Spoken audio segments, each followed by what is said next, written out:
This is number 11 Artillery Passage in Spitalfields in London's East End, and back in 1868 it was a cafe, or rather an eating house, that was owned by George and Emma Grossmith. Serving you at your table was 18-year-old waiter Alexander Mackay. At 9 a.m. on Friday, the 8th of May that year, the three were at work here when Mr. Grossmith left to run an errand.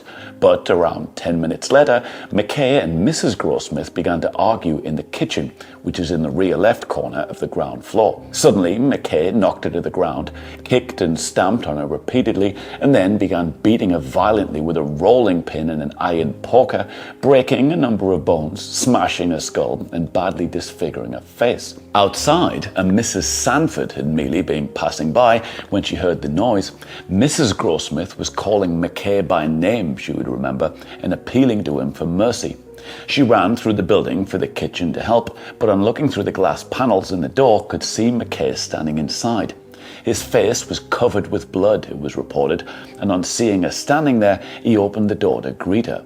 Grossmith lay on the floor before him, in a pool of blood and beaten out of all shape, and with her brain actually exposed through her skull fractures. The room was smeared with blood, Sanford was shocked to see, which in some cases, it was said, had spurted 6 or 8 feet. "You've done this?" she asked him. "No, I did not," Mackay replied with great coolness. "The master is just gone around the corner," he said. "I must go for him."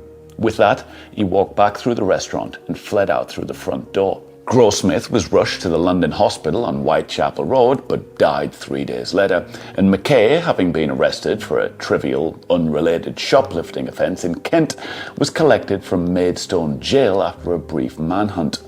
He stood trial at the Old Bailey, was sentenced to death, and was then hanged at 9 a.m. on Tuesday, the 8th of September that year. 68-year-old William Calcraft was his executioner.